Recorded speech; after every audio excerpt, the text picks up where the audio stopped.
আমি বলিনি, আপনারা জিজ্ঞেস করেছেন তাই। দ্বিতীয় কাঠি কথা রাজনীতিতে হবে না, কাঠি কোথায় হবে? দ্বিতীয় কথা হচ্ছে যারা এইবারে শরিক হয়ে গেল হুম। তারা তো এমন এমন ডিমান্ড করছে, এই ডিমান্ডগুলো মানে সেই অলিক কল্পনার ডিমান্ড, মানে বলছে স্পিকারের পদ চাই, পূর্ণমন্ত্রীর পদ না চাই। না, রাজনীতি এটাই, হাতি কাদায় পড়লে ব্যাঙেও লাথি মারে। তো হাতি তো কাদায় পড়েছে, তো সেটা সবাই বার্গেনিং করছে। কিন্তু এটাও মনে রাখতে হবে, নরেন্দ্র মোদী, অমিত শাহ আছেন, আর এরা আমাদের পুরনো পার্টনার, এদেরকে আমরা চিনি। তারা একটু বেশি দাম রাখছেন, যতটা বেশি পাওয়া যায়।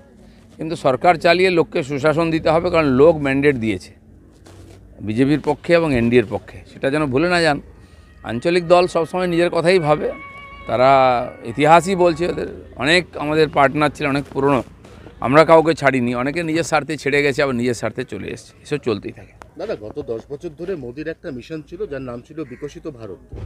সেই মিশনটা এবার যদি পদে পদে শরিকদের অঙ্গুলি হেলনে একটা সরকারকে চলতে হয়, তাহলে তো সেই ভিশন, দেশকে এগিয়ে নিয়ে যাব, চন্দ্রাভিযান, সূর্যাভিযান, এগুলো তো দেখুন, নিশ্চয়ই নরেন্দ্র মোদী ভোটের জন্য রাজনীতি করেন না বা সরকার চালান না, তিনি উন্নয়নের জন্য আর সত্যি সত্যি বিকশিত ভারতের জন্য একটা রোডম্যাপ তৈরি হয়ে গেছে, সেটা সবাই জানে। আমার মনে হয় না ওতে কোনো বিশেষ বাধা আসবে। দেশের আর্থিক স্থিতি খুব ভালো, কালেকশন ভালো হচ্ছে, প্রায় 2.25 লাখ টাকা গত বছর, 2.25 লাখ কোটি টাকা গত মাসেতে, আর জিএসটি কালেকশন হয়েছে, যেটা 40,000 থেকে শুরু হয়েছিল। তো সেই জন্য টাকার অভাব হবে না, ইচ্ছার অভাব নেই, কাজও হচ্ছে। আর আমার মনে হয় যারা আছেন এ ধরনের করবেন, তাদেরকে নিজের এলাকায়ও জবাব দিতে হবে। আপনাদের মনে আছে 2004-এর কথা, সেবারে যারা বার্গেনিং করেছিলেন অটলজি সরকার যাওয়ার সময়, তারা সাফ হয়ে গেছিলেন, তার মধ্যে মমতা ব্যানার্জির পার্টিও ছিল। এবার প্রশ্ন হচ্ছে যে আক্রান্ত কর্মী যারা 21-এর বিধানসভার পরে পোস্টপল ভায়োলেন্সে আক্রান্ত হয়েছেন, এবারে 2024-এ তারা প্রিপোল পোস্টপল দু ধরনের ভায়োলেন্সে আক্রান্ত হয়েছেন, তাদের মনোবল চাঙ্গা করে আবার দলের কাজে লাগানো, আপনি দীর্ঘদিন ধরে এই রাজ্যের দায়িত্ব সামলেছেন, এটা কতটা কঠিন বা চ্যালেঞ্জিং এখন? ইলেকশন এলেই পশ্চিমবাংলায় এরকম হয়, ইলেকশনের আগে, ইলেকশনের সময়, ইলেকশনের পরে হিংসা হয়, স্বাভাবিক। আর এরা যারা বিজেপি করছেন তারা জানেন, এই জেনেই বিজেপি করতে এসছেন। আমার অভিজ্ঞতা গত প্রায় 10 বছর হতে গেল, আমি দেখছি এই পরিস্থিতির মধ্যে লড়াই করে আমরা পার্টিকে এগিয়ে দিয়েছি। যাদের উপর অত্যাচার হচ্ছে, বাড়ি ভাঙা হচ্ছে, এখনও চলছে, পার্টি তাদের সঙ্গে আছে, যথাসম্ভব চেষ্টা করছে। পুলিশের উপরে ভরসা করি আমরা, কিন্তু পুলিশের উপরে তো কে ভরসা করে, আরও কিন্তু উপায় নেই। তা সত্ত্বেও পার্টির কর্মীরা আছেন, তারা জানেন, অনেকেই বাড়ি ছেড়ে পার্টি অফিসে আছেন, সব পার্টি অফিসেই এখন কার্যকর্তারা চলে এসেছেন, কিছুটা আক্রমণের ভয়েতে। তো সেন্ট্রাল ফোর্সও আছে, কিন্তু এই পরিস্থিতির মধ্যে আমরা লড়াই করব, এবং এই হিংসা বাড়লে টিএমসি হারবে। এই লোকগুলো যারা আক্রান্ত হয়ে আছেন এবং তারা দেখছেন, আপনি নিজেই কালকে বলেছেন যে পার্টির গ্রোথ একটা জায়গাতে আটকে আছে, এই অবস্থায় এদের মনোবল সব থেকে বড় কথা, এদের না হয় ঠিক আছে রেস্কিউ। আমি তো ব্যক্তিগতভাবে বলতে পারি, আমি সব জেলায় যাব আর কর্মীদের সঙ্গে দেখা করব, অলরেডি শুরু করেছি। আজকে বিকালবেলা যাব পুরনো অফিসেতে, অনেকে আমার সঙ্গে দেখা করতে চাইছিলেন, আমি ওখানে আসুন, একসঙ্গে গল্প করা যাবে, চা খাওয়া যাবে।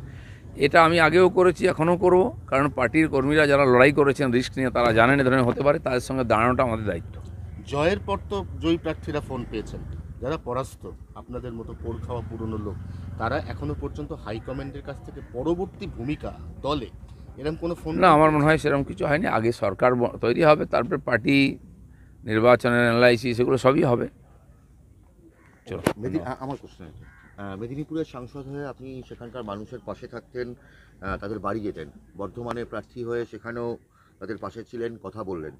পরাজয়ের পর আপনি এবার কোন এলাকায় যাবেন, কোন এলাকার মানুষদের পাশে থাকবেন, কোন এলাকার নেতাকর্মীদের সঙ্গে দলীয় বৈঠক করবেন? দেখুন, আমি সব জায়গায় যাব। মেদিনীপুর থেকে ওরা ফোন করছিল, কারণ সে আরও হেরে গেছে, মনটা খারাপ, তার ধারণা ছিল দিলীপ দা থাকলে আমরা জিতে যেতাম।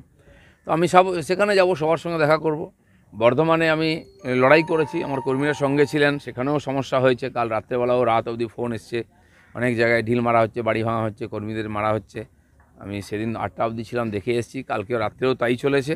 বর্ধমানেও যাব আমি, শুধু তাই বর্ধমান বা মেদিনীপুর নয়, আমি রাজ্য সভাপতি হিসাবে পুরো প্রদেশে ঘুরতাম, সব জায়গায় সমস্যার সমাধানে ছিলাম, লড়াইয়ের জবাব দিতাম। সে আমার ভূমিকা থাকবে, পার্টি আমাকে দায়িত্ব দিক বা না দিক, আমি যতদিন রাজনীতিতে থাকবো কর্মীদের সঙ্গেই থাকবো। শেষ প্রশ্ন, তিনজন প্রার্থীর নাম বলছি: কীর্তি আজাদ, মোহাম্মদ ইউসুফ পাঠান এবং তার সঙ্গে রচনা ব্যানার্জি। এদের আগামী দিনে দেখা যাবে আর এলাকায় পার্লামেন্টে? না, দেখুন, ইতিহাস তো বলছে উল্টো।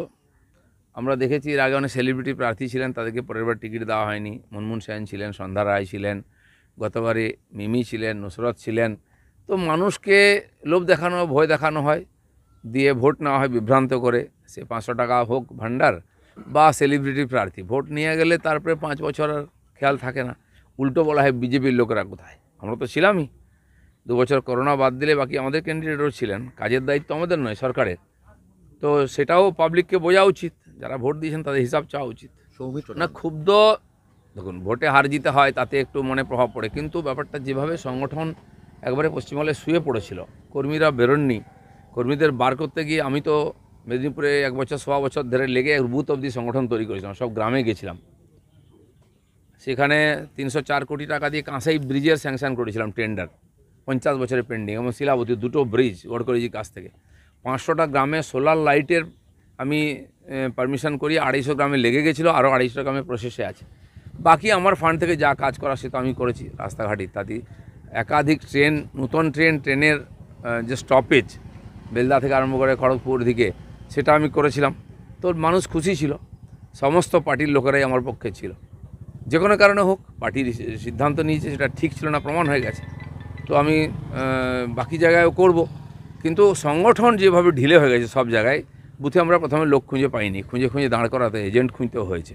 তো দুর্বলতা ছিল সংগঠনের, সেই জন্য সব জায়গায় সার্বিকভাবে আমাদের ভোট কমেছে এবং হার হয়েছে। আরেকটা জিনিস হচ্ছে যে এই যে বিকশিত ভারত থেকে শুরু করে মোদি গ্যারেন্টি, এই যে সব কথাগুলো বলা মানে প্রচারে নিয়ে এসেছিলেন, তার থেকে কি রাজ্যের শাসক দল তাদের যে প্রচার ছিল, আদৌ কি এই মোদি গ্যারেন্টি, বিকশিত ভারত, এগুলো কি সাধারণ মানুষের মধ্যে দাগ দেখিয়ে কেটেছিল? মোদিজির রাজনীতি বা বিজেপির রাজনীতি হচ্ছে রাষ্ট্রের স্বার্থে, বাকি সব জায়গায় পার্টির স্বার্থে, ব্যক্তি স্বার্থে রাজনীতি হয়। পশ্চিমবাংলায়ও তাই হয়েছে, ভোট কিনে নাও, ইলেকশন জিতে যাও, তারপরে 5 বছর লুট করো, সেই চলেছে, আগামী দিনেও চলবে। কিন্তু নরেন্দ্র মোদী বারবার বলেছেন আমরা ভোটের জন্য রাজনীতি করি না, ইলেকশনের দেখে রাজনীতি করেন, সেটাই করেছেন উনি। সেটাও করতে হবে, ভোটের জন্যও করতে হবে। পার্টি না জিতলে সরকার চলবে কী করে? আমার মনে হয় যে প্রজেক্টগুলো করে লাভ পাওয়া যায়নি, যেমন সংখ্যালঘু ভোট, তারা সবচেয়ে বেশি কেন্দ্র সরকারের গরিব কল্যাণ যোজনার সুবিধা পেয়েছে, রেশন থেকে বাড়িঘর সব হিসাবও বলছে, কিন্তু তারা ভোট দেয়নি। আমরা চেষ্টা করেছি সবার জন্য, সবকা সাথ সবকা বিকাশ স্লোগান, সবার জন্য কাজ করছে বিজেপি। সবাই ভোট দেবে এরকম নয়, কিন্তু দেশকে এগিয়ে নিয়ে যেতে হলে সবাইকে উন্নয়নের ধারা তার বাড়ি পর্যন্ত পৌঁছে দিতে হয়।